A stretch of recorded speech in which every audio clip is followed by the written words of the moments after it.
ॐ नमो भगवते वासुदेवाय। ॐ नमो भगवते वासुदेवाय। ॐ नमो भगवते वासुदेवाय। नारायणं नमस्कृत्य नरं चैव नरोत्तमं देवीं सरस्वतीं व्यासं ततो जयमुदीरयेत्। नष्टप्रियाषु अबाद्रेषु नित्यं भागवतसेवया भगवति उत्तमश्लोके भक्तिर्भवति नैष्टिकी. Welcome sa ating Braj Bhakti Academy Mock in the Middle podcast in the study ng Srimad Bhagavatam, first canto, entitled Creation. We are now at chapter 6, Conversation between Narada and Vyasadeva. And ang nakaraan, after nilang mag-usap, si Narada Muni and si Vyasadeva, si Narada Muni is explaining paano yung nangyari sa kanya nung previous life, paano siya nagsimula ng Krishna consciousness niya. And at a young age, namatay yung mom niya, which is the only protector, or dun siya nakadepend lang. But there was instances where he traveled north. As instruction sa kanya ng mga Bhaktivedantas, yung gurus niya, for him to continue practicing Krishna consciousness, and he meditated on Krishna. What happened is si Krishna nag-appear from his heart. And yung ecstasy na yon, there was a comparison from the material ecstasy, yung mga nakita niya while traveling, all the industry, metropolises, and other paradise-like na mga forests, hindi siya na-attract doon, even mines of gold. Pero, yung naramdaman ni Narada Muni as the ecstasy of bhakti, ayun yung we are aiming na sana ma-reach din natin. And these pure devotees of the Lord, pure devotees of Krishna, hindi natin basta-basta malalaman na they're on that level. And how to really feel or how to really go in that realm. Sabi nga nila, yung mga ecstasy nila, lalo na si Srila Prabhupada, yung ecstasy ng Srila Prabhupada was written in his books. So we're always grateful kay Srila Prabhupada that we could have access or sneak peek sa ecstasy ng isang pure devotee through studying ng Srila Prabhupada books. So we are at chapter 20, text 20 ng chapter 6. Text 20, translation. Seeing my attempts in that lonely place, the personality of Godhead, who is transcendental to all mundane descriptions, spoke to me with gravity and pleasing words, just to mitigate my grief. So nawala na si Krishna dun sa vision ni Narada Muni. And si Narada Muni, alam mo yung pag meron ka na tapos biglang nawala, yung sobrang importante, yung goal of life niya, which is si Krishna, tapos biglang nawala sa vision niya. Hindi siya mapakali, napatayo nga din siya, he's really perturbed and all. But si Krishna, being his well-wisher, he showed himself again, but not by visual, in vision. So, kinausap siya ni Krishna, spoke to me with gravity, a high level of seriousness, but with pleasing words. Yan. Sabi dito ni Sri Prabhupada, in the Vedas, it is said that God is beyond the approach of mundane words and intelligence. Yung tinatry natin intindihin about kay Krishna is just merely parang onting representation lang nung description ng glories niya na malalagay natin into words, just like yung color ni Krishna. Yung color ni Krishna is otherworldly. The nearest lang is blue and yung rain cloud color. But yes, this scriptures is the most detailed or medyo mas near na dun sa description ni Krishna. That is why sobrang importante yung parampara because they will help us to understand, to vision, to get to know Krishna more. And marami ring katanong, bakit gano'n? Nagpakita si Krishna kay Narada Muni. Eh, bago pa lang siyang nagka-practice nun. And bakit bigla siya nawala? Good morning, my dear Prabhus. Navadip Chandra, Narada Prabhu. You want to speak on this verse and purport? And if you want, you could jump din sa, papunta sa text 21. Okay. Good morning, everyone. Hare Krishna. So, ayun na nga. Nagme-meditate si Narada Muni and then biglang nawala. Andun na eh. Ito na eh. Kaso nawala pa. Parang ano yan eh. Alam mo yung kunyari lang, tumaya ka sa loto, tapos nanalo ka, solo mo lang. Tapos, ay sorry, hindi pala yung number, hindi pala ikaw. Diba sakit nun? Panalo ka na tapos biglang hindi pala ikaw. So, of course, mas masakit pa doon yung naramdaman ni Narada Muni. Kaya nga sabing ganito, kinausap nga daw siya with ano nakalagay dito? Kinausap siya with heavy words. Sinabi pa talaga yun, with heavy words. And also, yun nga, pleasing pa rin.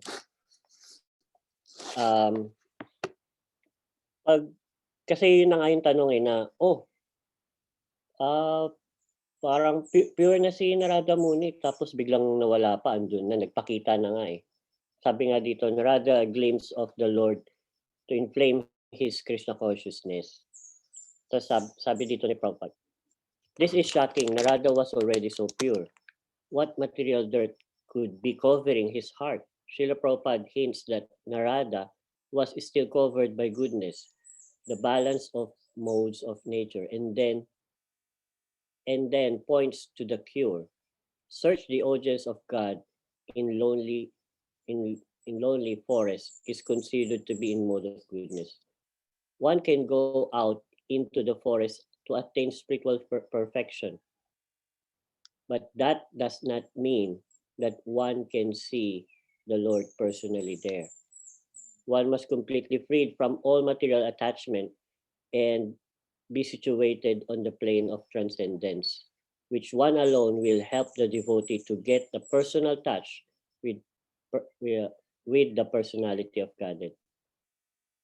So, ayun na nga, ang gustong sabihin dito ni Krishna, kumbaga, ito na yung tanong ng lahat, bakit ganun?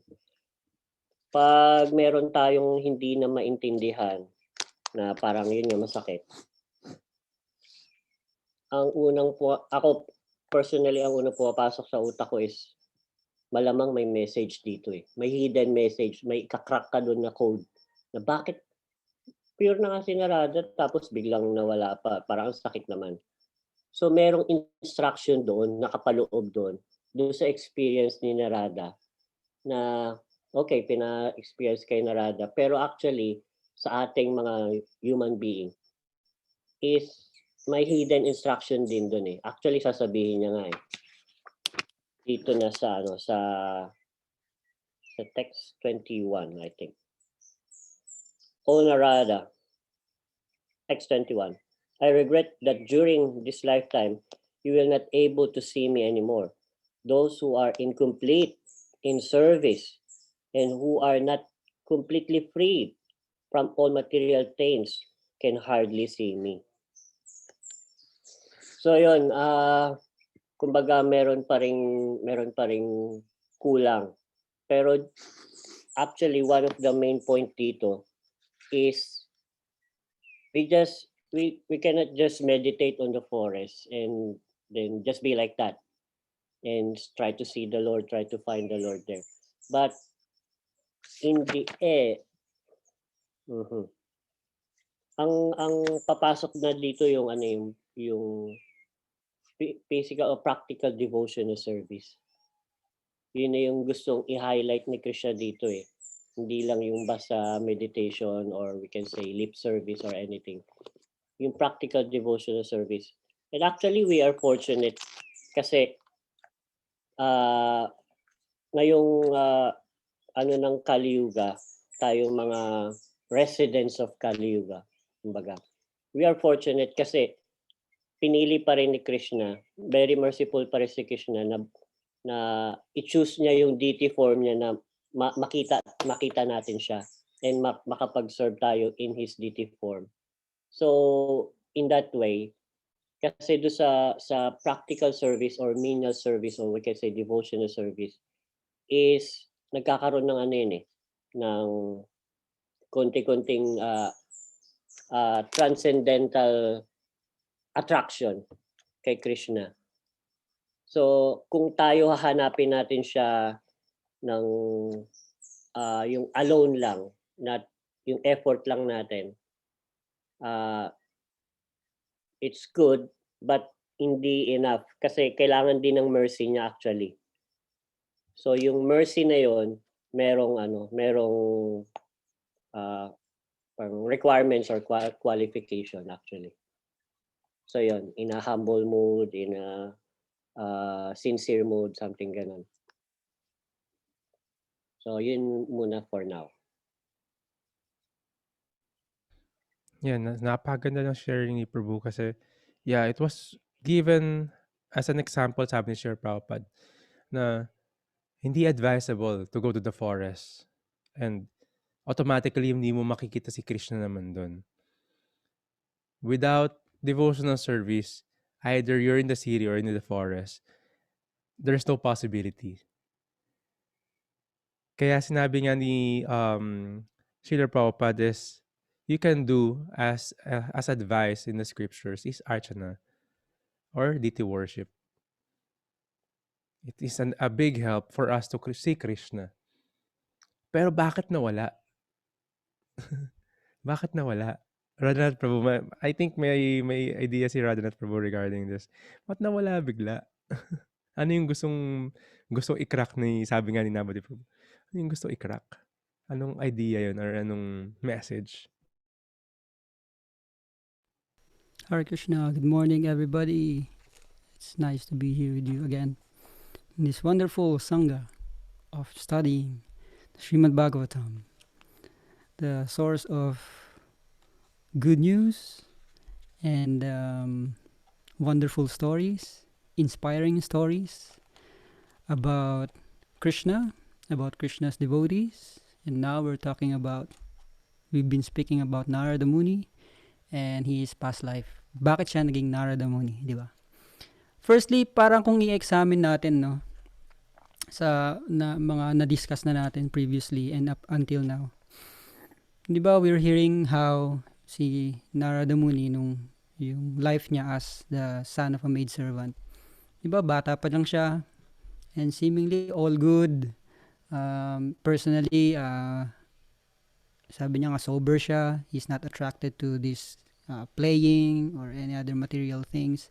And when the mom, by the association of good Bhaktivedantas, he gained a lot of inspiration, a lot of blessings from them, and that propelled his pursuit for spirituality. And then the big test came that the mom passed away, diba, namatay yung mother niya. And then namatay yung mother niya, he took it as Krishna's blessings, diba? So parang ano siya, determined, one-pointed na siya, parang okay, this is arrangement of Krishna. And then when he traveled, after the mother passed away, iba, hindi naman siya naging attracted sa mga metropolises or whatever. Pwedeng na-offer sa kanya ng nature, diba? Even the gold mines and the silver mines and whatever. Nice rivers like that. So he was not, kumbaga sana hindi siya nagde-deviate. One-pointed na yung kanyang attention. Seemingly, kasi yun na yung ina-explain eh. Kung titignan mo, it's a challenge for those who are challenging, that they wanted to see God or they want some others to show them God, parang gano'n. So, it's a challenge. Kasi kung titignan mo si Narada Muni, all good na nga di ba? Nagpakita na sa kanya si Lord Pero still nawala. Ayun yung kine-question natin dito. Ba't nawala pa din? Di ba? Kasi parang lahat na nga ginawa niya, even at the very young stage, di ba? Parang bata niya pa, no? Pero somehow because of determination, purity, and by the Lord's mercy, nakita naman ni Lord na determined siya, binigyan siya ng mercy na nagpakita sa kanya si Lord in the form of that Paramatma within the heart. Nakita niya raw sa lotus of his heart, si Krishna. Tapos, di ba, masaya siya, ecstatic symptoms was there, very happy, all the senses are awakened, and then biglang nawala, di ba? So, yung pinag-uusapan natin biglang nawala, in-explain ni Srila Prabhupada sa mga following purports. But first of all, kaya nangyayari yon is simply to intensify this loving relationship of the devotee, the pure devotee towards Krishna. But actually, Krishna is the one who is more parang gumagawa ng paraan. Siya yung gumagawa ng paraan para mas ma-intensify yung situation. Parang ganun ang nangyayari. Pero in-explain din ni Srila Prabhupada the fact that he is still not completely free from material desires. Kasi ang naging path niya towards seeing Krishna is going to the forest and meditation. Kaya ako sinabing challenge yon. Kasi yun nga, sa mga nagcha-challenge na they don't believe God because they don't see God anyway. That's why they will always say, show me God first and then maybe I will believe. Kaya itong ang personality na pinag-uusapan natin na si Narada Muni, before he became Narada Muni, seemingly, lahat, faith, nandun na lahat, ginawa niya na lahat. Still, nagpakita lang si God sa kanya saglit, pero nawala pa rin. So, it's a challenge What are your qualifications, diba? What are our actual qualifications to see God? Meron mo talaga tayong qualification, diba? So, yun lang yung gusto kong i-share muna dito sa particular point na to na bakit biglang nawala. Is that Srila Prabhupada was explaining that even Narada Muni himself, ano ang pangalan niya nung boy siya? We always refer to Narada Muni, hindi pa naman siya Narada Muni. May idea ko anong pangalan niya? Binanggit ba? Parang hindi nga kasi parang sabi lang, he's son of a maidservant. So anyway, we will just keep it as Narada Muni because yun yung nakasanayan natin ngayon. So Narada Muni, the boy Narada Muni. Okay, but we have to research that. Maybe it's a good thing to research. We have to know. Maybe that's the name was mentioned ba there somewhere. So we have to research on that. But anyway, di ba? All good na lahat All good na lahat But still, the Lord said that he's not 100% free from material, affected by material desires or the material forces. Kasi nga andun, by way of meditation, nagpunta siya sa forest. But of course, the deeper meaning, the deeper plan is that Krishna, or the deeper message is that Krishna is intensifying his love because that's what he does for his pure devotees. So yun lang muna. We can churn more on this. Jai. Napakaganda Ako nun. na. Yes. Go Navadip Channel, Rabu. Sa pangalan niya, Barhana. Barhana. Yung pangalan niya. Narada Muni was Gandharva. Name, Barhana. Yeah, that's Barhana as the Gandharva, but as the boy. After that was his past life before he became son of a maidservant, Barhana. He was a very successful, very famous, very talented, parang star musician sa spiritual world But the story goes that because masyado siyang naging puffed up, hindi niya actually glorify by singing. Yung singing niya is not glorifying Lord Vishnu, parang gano'n. So he was cursed or something like that. So he took birth as somebody who has no beauty at all, no advantages, poor, like that. So that's Upabarhana, but the boy Narada, we should research on that name. No way daw, no way. So, maganda yung mga sharing nila Prabhu do'n. Yeah, just one point lang dito sa ano, sa purport ni Sir Prabhupada. Yes, the pure devotees traveled, yung mga Bhaktivedantas, even Narada Muni did traveled, pero hindi naman yun yung kailangan natin basta i-imitate to just travel. Sabi sa Kali Yuga and as advice, if we should always try to follow the footstep. In the last purport ng text 21, last few sentences, sabi ni Sri Prabhupada, a pure devotee of the Lord therefore follows in the footsteps of the great devotees like Narada and Prahlad, and engages his whole time in glorifying the Lord by the process of kirtan. Such a preaching process is transcendental to all material qualities. So this is what is advised para gawin natin, not just to go to the forest. Going to the forest is also um, in what way? Same ng just leaving the city, just in the mode of goodness. But it doesn't mean automatically Krishna consciousness is there. So yun na yung nangyari. Lumating na si Krishna, nawala siya, and he spoke with gravity and pleasing words kay Narada Muni. And ito yung sabi niya in the text number 22. Or, O virtuous one, you have only once seen my person, and this is just to increase your desire for me. Because the more you hunker for me, the more you will be freed from all material desires. So, yung sinasabi ni Radha Prabhu, hindi pa siya pure, hindi pa siya complete, kasi meron pa siya mga desires. Just like, of course, medyo malayo tayo dun sa stage ni Narada Muni. But we're trying to practice Krishna consciousness. We're trying to chant. We're trying to read. Every day attend the classes. Pero we cannot say we are 100% pure. Pero ano daw yung isang way para mas ma-purify tayo is just to continue the practice, continue the devotional service, and to be in that mode of longing kay Krishna katulad nung nangyayari kay Narada Muni. Kasi automatically kapag human being ka, meron pa rin tayong mga desire. Normal yun. Sabi ni Sri Prabhupada, a living being cannot be vacant of desires. He is not a dead stone. Hindi tayo bato lang. Diba? Yung puso pwede maging bato. Sobrang tigas. Pero kaya nga habang we chant, we're trying to melt that heart, stone-like heart. Pero may mga desires, ibig sabihin yung mga human being. The question is, ano yung mga desires na yon? Is it material desires? Or is it spiritual desires? So, hindi natin ibig sabihin na there's no desire. Pag nababasa natin sa scriptures, there's no desire, ibig sabihin, there's no desire for material enjoyment.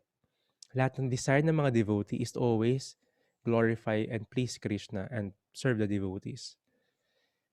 Kasi yun nga, habang may desire yung isang tao, andun yung thinking, willing, and feeling.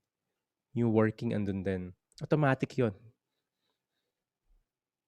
The process of Krishna consciousness is yung working, thinking, willing, and feeling natin is ginagawa natin Krishna conscious by devotional service. Srila Prabhupada even mentioned here, sobrang sweet niya, sobrang ganda yung explain niya. Si Krishna, kaya siya nawala to intensify yung love and longing natin kay Krishna. Through devotional service. Kasi sabi ni Srila Prabhupada, therefore, seeing the Lord means being engaged in His service. Because His service and His person are identical. We don't see Krishna only by our vision as our eyes. The devotional service itself is Krishna. It is identical. As we do a devotional service, that is Krishna Himself. Yes, we should always, sabi nga, totoo ba, ganun ba talaga dapat to see is to believe? Diba? Minsan si Krishna may ginagawa siyang ganito. Pero take note, si Krishna would appear from the core of the heart. This is not the form of Krishna with the two hands, with the flute. Ang form nito is the Paramatma. No one could see Krishna basta-basta yung two-handed form niya. A lot of personalities, Narada Muni, Dhruva Maharaj, even Lord Shiva, and other yogis would see Krishna from within. Pero afterwards, ano yung nagiging desire nila palagi? To have the association of devotees, to serve the devotees, to be longing palagi kay Krishna, may remembrance. And the ultimate is the two-handed form ni Krishna. Ayun yung summum bonum sa yung highest. So, ayun nga, ba't may gap at nawawala si Krishna? Is just to intensify. And lagi natin naririnig, separation makes the heart grow fonder. Habang wala yung isang bagay or yung isang tao or yung loved one, lalong nag-hanker. And si Krishna, gusto niya yun, na lalo tayong nag-hanker sa kanya kasi that's the purifying agent for our desire to be mawala yung material, mas maging spiritual. Habang inahanker natin si Krishna, habang we're longing. So yan, there was no material desire in Narada, and yet just to increase his intense desire for the Lord, he was so advised. Yan.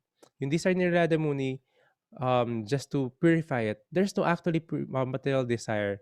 Kasi dumaan na nga siya dun sa maraming, what do you call this? Maraming temptation.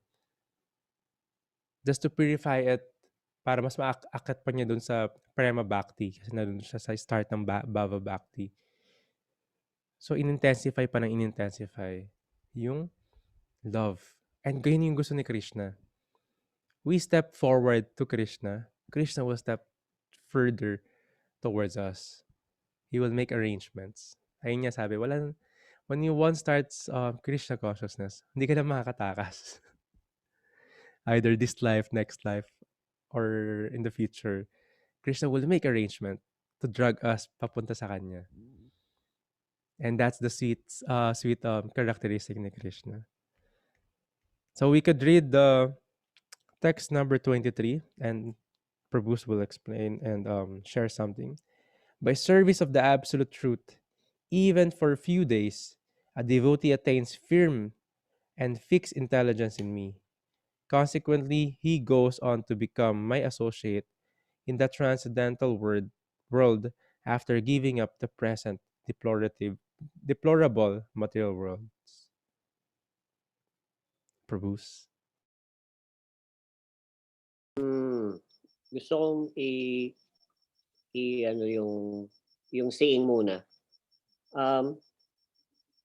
Kasi kung alam natin sa yung buong creation, sabi 1/4 lang daw, 3/4, 1/4 yung yung creation ng material world.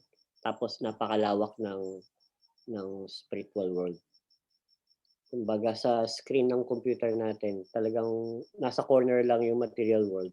Tapos lahat na yun spiritual world. And meaning, kung malaki nga yun, maraming pure devotee doon, sobrang mga pure devotee doon. Ngayon, sabi nga daw, hindi tayo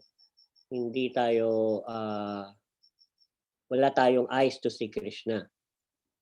But yun nga, ang gusto nating iparating o na mga natutunan natin, we rearrange our life that Krishna will see us.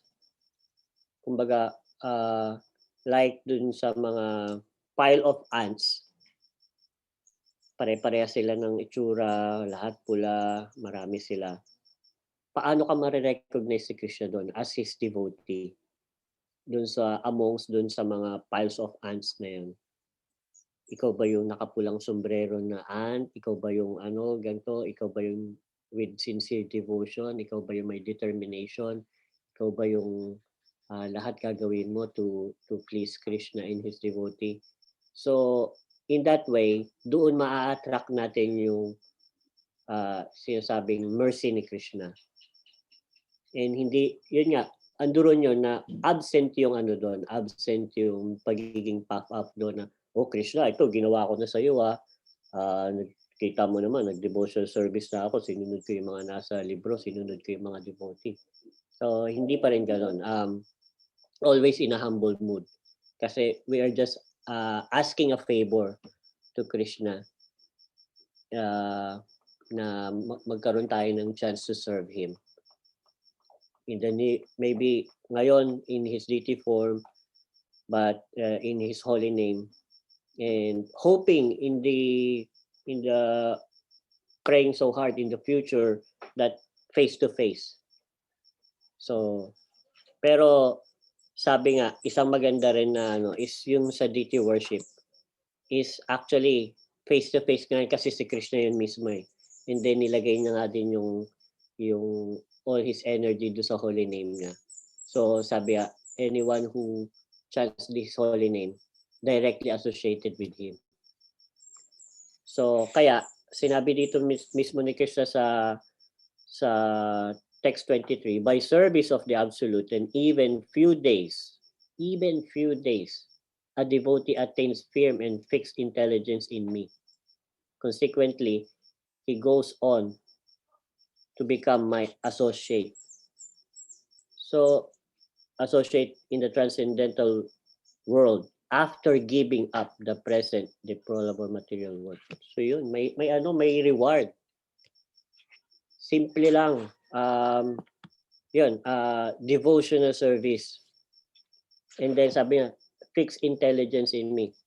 Yun nga, yung lagi kong ginagamit na analogy na doon sa taong gusto mo makilala or nanliligaw ka. Pag hindi mo siya kilala, iba yung kakilala mo sa kaibigan mo eh. Kumbaga ganun. Alam mo lahat ng information, yes. But the moment you serve the person, doon kayo magkakakilalan, doon kayo ma-reveal yung relationship and all, magiging close kayo. Yun. And then sabi niya, goes on, become my associates in a transcendental world. Pasok ka na, tanggap ka na. Hindi lang basta kilala mo lang siya, scholar ka lang na, kilala ko yung si Krishna, kilala ko yung mga Hare Krishna, ganito yan, ganito yan. So, personal na yung relationship. So, pasok ka na sa circle, parang gano'n. Rather not Prabhu.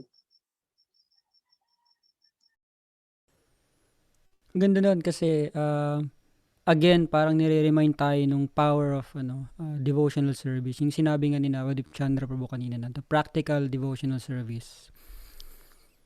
Naisip ko lang kasi dito sa verse na to, yung sinasabi ni Krishna na yung reward nung kapag one does devotional service, he becomes eternal associate or my associate in the transcendental world after giving up the present deplorable material worlds.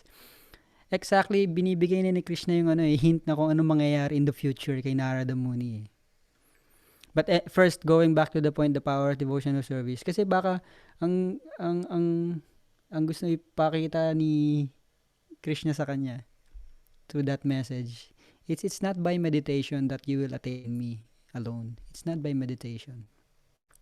We have to do some service, practical devotional service. And if I may, kaya yung sinasabi ko in the future yung mangyayari kay Narada Muni. So once he passed away as that person, yung reward niya being that transcendental spaceman, kasi si Narada Muni is known as the transcendental spaceman. So he's a very intimate associate of the Lord. He is so intimate, he was so powerful, he was so special that he can travel. Diba? Pwede siya mag-travel sa kahit anong lugar na gusto niyang puntahan. Walang restrictions. Kumbaga sa may all pass siya, parang all pass. yung visa niya pang material and spiritual worlds. So hindi siya barred ng anything. He was given that special blessing. And why? His only business is to make others, especially the fallen conditioned souls, to be attracted to Krishna. Ayun na yung naging service niya. Yun yung naging service niya in the future. Kaya naging very ano siya, very dear siya kay Krishna, very kasi siya pwede niyang i-approach si Lord Vishnu, pwede siyang mag-appear sa presence ni Krishna anytime gusto niya eh. Pero actually, hindi nga niya nga pinili yun most of the time kasi makikita nga natin lagi siya nagte-travel, di ba? Lagi siyang naghahanap ng mga pwedeng bingwitin para maibalik niya lang kay Krishna. So parang ganun. So again, for me, the realization for me from this verse is again the power of that practical devotional service. Kasi nga, in this Kali Yuga, it's not by meditation, it's not by temple worship, it's not by huge, fire sacrifices. It's not by any of those processes that pwede nating ma-attain si Krishna. Yes, they're all good. They're prescribed in the scriptures, but not now, not in this present age. So the only way that we can be freed is through practical devotional service and chanting of the Hare Krishna Mahamantra. And again, that service is very important. Service yun eh, yung pag-chant ng Hare Krishna Mahamantra. Service sa sarili natin. Service to any living being. Kasi nga, kahit nga nag-chant ka even in the forest, which Lord Chaitanya did, and diba, nag-travel siya from south to north, on his way to north, pabalik ng Vrindavan. Nadaanan niya isang forest and he was chanting, and that was the greatest mercy para sa lahat ng living beings there because diba, na-elevate niya yung mga consciousness ng mga animals. So that's the power of the holy name. So that is devotional service. So again, parang nire-remind lang tayo na it's not by meditation, it's not by any of those processes, it's only by devotional service. And kaya ngayon, sabi ni Krishna, even for few days, if one just renders loving service to the Lord will never forget, and the reward is simply great. It's always gonna be increasing. Minention din ni Prabhupada yun sa mga following purpose na hindi siya nagde-deteriorate. It will just always increase and increase. So that's devotional service to Krishna. So wonderful path. And yes, importante yung devotional service. It was really emphasized here. Sabi ni Sri Prabhupada, serving the absolute truth means rendering service unto the absolute personality of Godhead under the direction of the bona fide spiritual master, who is a transparent medium between the Lord and the neophyte devotee. We cannot go directly kay Krishna. Pero because us being a neophyte in the practice of Krishna consciousness, kailangan natin ng medium para mapunta kay Krishna yung service na yun. Kaya that's why we serve the devotees, we serve the pure devotees, the spiritual master. And that's how important it is. Kasi they would guide us also kung paano gagawin yung mga practical devotional service na sinasabi ni Navadip Chandra Prabhu and Radhanath Prabhu. And sobrang importante yun. And sobrang liberating. Just like Narada Muni having the association of pure devotees, and even he was initiated. He became a disciple of the Bhaktivedantas. Sabi rin ni Radhanath Prabhu nga, yung devotional service is continuous. Di ba may story sila binamagat. He was a Gandharva previously. Then, he had the chance to become the son of the maidservant in a humble position naman siya ngayon. Just to serve. Kaya sabi na Navadip Chandra, we should be always in that position. In a mood of humility. Either way, yung material nature, ilalagay talaga tayo dun eh. Whether we like it or not. Diba? Pupunta tayo. Kaya nga life is always a humbling experience. And ayun nga, hindi nawawala yung devotional service na yon. Life after life after life. Diba? There's no loss and diminution. In text number 24, it was mentioned, intelligence engaged in my devotion cannot be thwarted at any time. Even at the time of creation, as well as the time of annihilation. Your remembrance will continue by my mercy. Bakit natandaan ni Narada Muni nangyari sa kanya? It's all because of Krishna. With the purpose para ma-explain din sa atin for our benefit. But this was emphasized here na hindi nawawala yung devotional service na yon. Devotional service rendered to the personality of God never goes in vain. Ito na yung spiritual bank account. Yung mga naipon ni Narada Muni, hindi siya mawawala after birth, after death. Even sabi nga dito, time of annihilation and creation. Kaya one kalpa pa nakaraan nun. One day of Brahma. And ilang trillions of years yon, hindi nawawala. Kumbaga, baka, may ganun ba sa bangko? Pag matagal mo nang hindi binisita na nawawala? Or talagang pag below below minimum, nauubos. Pero that's the power of spiritual bank account. Dire-diretso siya. Mag-accumulate siya. And there will be arrangement for us to be much more in a nice facility. One will be born in a family of devotees or aristocratic family. Kumbaga yung arrangement para mas convenient i-practice ang devotional service. Hanggang, sabi ni Sri Prabhupada, hanggang maging fully matured. So, ito yung inaantay ni Krishna kay Narada Muni. Hanggang maging fully matured in the future, you will be my associate. So, ito yung papag-usapan natin medyo mas grabe. In the text number 25, then, that supreme authority, personified by sound and unseen by eyes, but most wonderful, stop speaking. Si Krishna, tumigil yung salita. Feeling a sense of gratitude, I offer my obeisances unto him, bowing my head. I'll just read the first sentence. For sure, they will share something from this. That the personality of God was not seen, but only heard, does not make any difference. So, paano nga ba nakikita si God, Prabhus?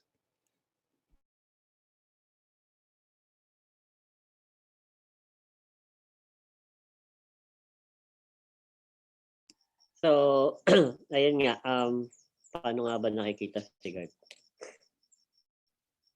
Actually, yun nga yung sinasabi dito na while just reading Srimad Bhagavatam or hearing from the mouths of the devotees, malinaw na yung picture eh. Pinapakita na eh. Yung picture ni Krishna na ito siya, bluish boy, with the yellow golden garments, and then merong garland, and then merong turban, and doon sa turban may mga decoration with the peacock fan, and always forming a tribanga. Yung anong tawag doon, tribanga is a three-fold yun, three bending fold, tapos meron siyang flute. So ayun, habang sinasabi ko yun, malamang na-imagine nyo. Di nakita nyo na, di ba? So, I mean, by hearing, and yun nga, yung ocean of mercy or ocean of nectar is pumapasok sa tenga natin. We can drink that nectar through our ear. And then we have the darshan of Krishna through hearing this Srimad Bhagavatam and all. And yun nga, sabi nga dito, the conclusion is that the Lord can be seen and heard by precedenting chanting of the transcendental sound. Sabi ni Prabhupada dun sa last part. So, sabi rin, the Bhagavad Gita is the sound representation of Lord, and there is no difference in identity. So hindi si Krishna hindi siya limited eh, sobra unlimited siya. So kaya niyang magpakita in any form, in any way na andoon yung presence niya. Actually tayong mga practicing devotee, lagi tayong natuturuan doon sa experience natin or even doon sa scripture and sa mga devotee na lahat makikita natin si Krishna even in a negative situation. Lagi natin tinatanong na ano kayang arrangement ni Krishna, bakit kaya ito ang nangyayari sa akin? In terms of negative si Krishna pa rin nakikita mo doon na tinuturuan tayo. And then yung actually may gusto kong ano dun yung sinasabi ko about sa cracking ng code na hindi na nga natin maintindihan eh. Pero parang merong code nga na kailangang i-crack. Actually, Brother Chan Pabu, nandiyan pa ba yung chart nung stages of devotion, yung stages of bhakti? Sure, sure. So yun, habang hinahanap ni Brother Chan Pabu, yun yung gusto niya ipakita, hindi lang basta meditation. So may stages na, okay, mayroon tayong kailangan sundin na way to reach Krishna. And ito nga yung mapapakita natin na stages of bhakti. So ayan.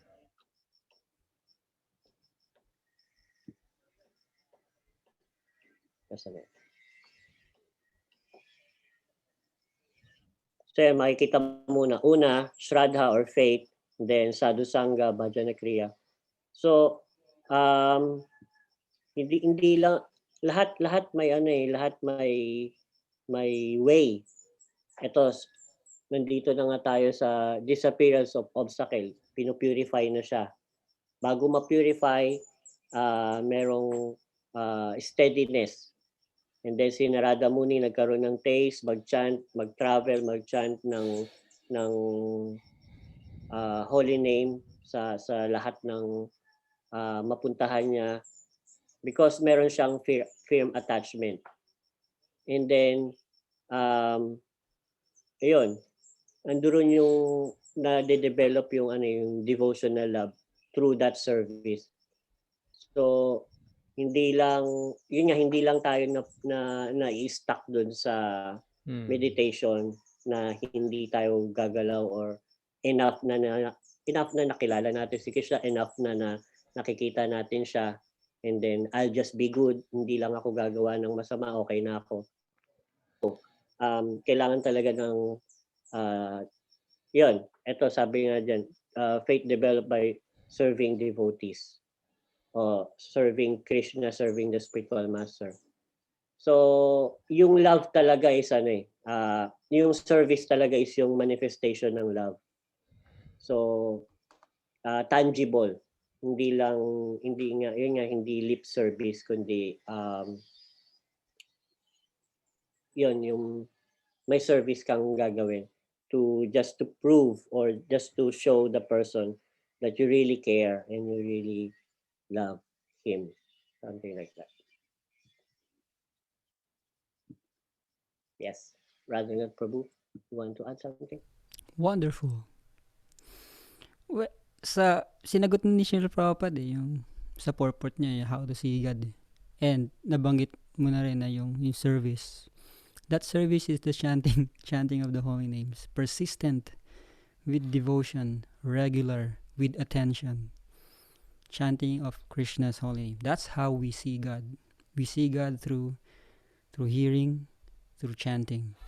It's not seeing by this material. Sabi nga if we understand this fact that Krishna is the supreme pure personality of Godhead, He is all spiritual, then paano naman mangyari na that personality that is described sa lahat ng scriptures sa Vedas is all good, all pure, there's no tinge of material aspect in any way. How can that personality be perceived by us who have this material body?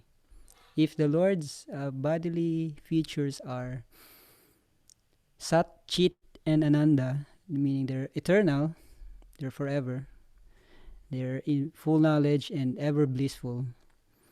Conversely, our bodily features, our material body, is temporary. It's not at all intelligent. We have so little knowledge, and we are morose. Because why? Eventually we will die. This body will deteriorate. So how can then, diba, those who are questioning, can you show me God? They're just referring to their vision. They want to see God. It's not possible. You cannot force Krishna to The only personalities who can force Krishna to appear in a certain way, whatever they like, is Krishna's pure devotees. He is always bound by the love and affection of spirit. But those who are envious of God, challenging, those who have faith, they wanted to show them, they wanted somebody to show them God, di ba? Parang ganun. So what are your qualification? That's the first question. First of all, you don't have the eye, sabi nga. So then, if we understand that, we have a little faith, then we will understand that it's not, seeing God is not through the vision. It's through the ears. It's through the transcendental knowledge that we gain. Because sabi nga, naturally, we don't have natural attraction to the Lord. But because the Lord is so merciful, then He appears, di ba? It will be discussed, I think, or na-discuss na ni Navadip Chandra Prabhu sa kanyang deity worship course. That because God is so merciful, in our present state, He makes some arrangement that we somehow makita natin si God. Makapag-perform tayo ng loving service sa Kanya. Like, we have the altar, we offer some fruits, some flowers. That is all Krishna's arrangement. Still, the envious does not believe. So parang how what's their qualification now to see God? So sabi nga kasi yun nga, is Krishna is all spiritual, we cannot see. So Srila Prabhupada, may naalala kong bigla at the top of my head yung sinasabi mo yung about sa glorious ng holy name that we always chant. May alam ko may nagkwento sa akin or narinig ko somewhere na may isang pastime sa si Prabhupada, may biglang lumapit sa kanya na isang maybe disciple or somebody na gustong maging devotee, or then nasa holy dam sila, parang gano'n. And sabi, nakita ko na si Krishna, ganyan. I'm feeling so happy. So si Prabhupada parang tumatango-tango lang and very, parang grave but compassionately looking to this person. Sabi, just continue chanting Hare Krishna. Parang gano'n. Just continue chanting. Parang gano'n. Of course, Prabhupada understands. There's no way. It's some illusion. It's some speculation. Something na minanufacture niya sa mind niya na maybe nakita niya si God. Srila Prabhupada said, just continue chanting Hare Krishna. It will go away. Sabi nga, whatever you sing, it will go away. Because anyway, Lord Chaitanya even said, di ba? This holy name is non-different. I've invested everything. It's the same. So we can see God. We can feel God. We can associate with God. It's already given. Just chant the holy names. That's the only process. So that's why yung ginagawa nyo every morning, ginagawa natin every morning, that is very important to give that particular time. The very first thing we do is to chant Krishna's name. It's a great service. And that service will for sure will have great effect. Investment nga eh. Investment lahat yan. Darating yung panahon, sabi ni Krishna, you will attain me, you will become my eternal associate. Parang ganun. So, wonderful. Just wonderful. Kumaga sa wonderful expectation natin yun. Pag ginagawa natin yung sinabi ni Krishna, just chant and just do some service. So, the main service is actually this chanting of the holy names. So, parang nakakatawa yun. Just continue to chant. Actually, may isa pang pastime ako nabasa. When the devotees are trying to do archana or deity worship, they're trying to offer. Siyempre, iba nagtatry na sila mag-offer ng boga to become prasadam. During that time, bago pala yung mga devotees, and may mga latak pa ng drugs. May mga remnants pa ng drugs sa dugo nila. Tapos sasabi na kay Prabhupada, habang nag-offer kami, may mga ilaw, may green light. May mystic na nangyayari. Sabi ni Srila Prabhupada, just continue chanting. Mawawala rin yan. Kasi yun nga eh, parang it's not that cheap. We cannot see Krishna cheaply. We cannot buy a ticket to India, then we see Krishna. We cannot purchase certain drugs, then we can see Krishna. It is free, but it is not cheap. And sabi nga nila Prabhus, and of course, Srila Prabhupada, we see Krishna through hearing.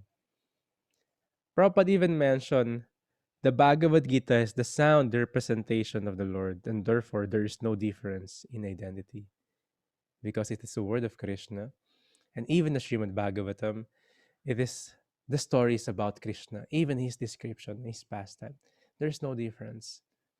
So ano daw dapat gawin natin while hearing?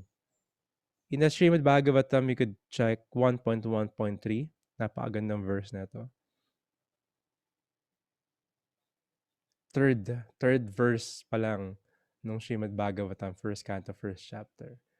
Nigamakal pataror galitam palam sukamukhad amritadavasam yutam libata bhagavatam rasa malayam muhur ahora sikabuvi babuka. O expert and thoughtful man, relish Srimad Bhagavatam, the mature fruit of the desire tree of the Vedic literatures.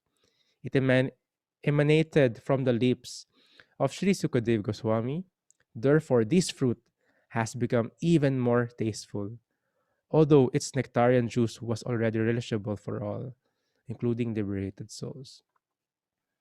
We drink yung nectar ng glories ni Krishna through our ears.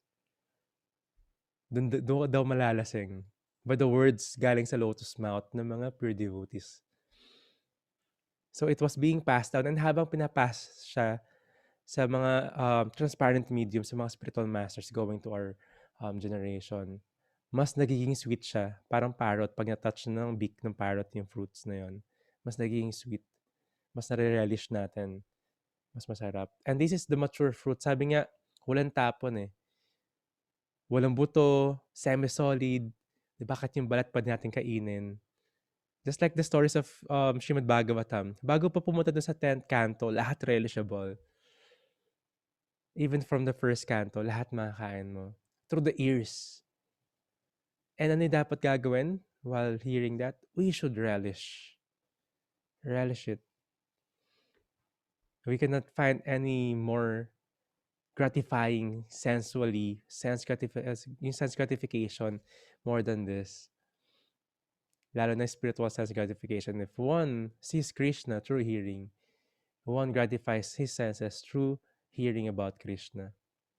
That's the higher taste. Wala nang iba makakapantay pa. And yes, sobrang importante, through the words, the lotus mouth, to the lotus lips of pure devotees. By their mercy, by their ecstasy, we could somehow, at least fraction, maramdaman natin, oh, wow, ito pala yun. Ito yung hinaharap-harap ng taong happiness. And yung mga devotees actually, hindi na nila goal makita si God. Ang goal nila makapag-serve sa devotees, sa servant to the servant. Hindi nila goal makita si God. But si Krishna, goal niya, makita yung devotees na yun. Babaliktad na yung situation. Kasi yung aim ng devotees na yun is to serve Krishna birth after birth. Di ba hindi ko sa mo ko ilagay? Heaven or hell, Krishna. Basta makapag-serve ako sa devotees mo, makapag-serve ako sa'yo. Hindi niya sinasabing, pumunta ako dyan sa'yo. Although reward yun na makakasama ni Krishna yung mga devotees niya. Pero yung goal ng pure devotees niya is mag-serve. Pumunta everywhere, anywhere. Even the lowest planet just to save devotees. To save souls. And those kind of souls, those kind of devotees, pure devotees, sabi ni Krishna, the thought of my pure devotees always dwells in me. Laging nasa heart ni Krishna yon. Sabi nga, like, kung nakita niyo yung picture ni Hanuman, binubuksan niya yung heart niya, andun si Sitaram.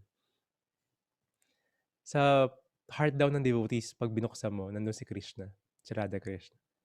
Pag binuksan mo rin yung heart ni Krishna, andun yung mga devotees niya. So we don't try to forcefully see God. We try to serve Him through the medium of the devotees. We try to see Him through hearing. As well as yung devotional service is same as si Krishna. Kasama na natin si Krishna even. By that, si Krishna mismo, when one becomes mature, ayun yung key point, when one becomes mature, like doon sa prema stage, one will be with Krishna and is always with Krishna. Ito yung gusto natin matutunan. Actually, kasama naman natin palagi si Krishna. Hindi lang natin nare-realize.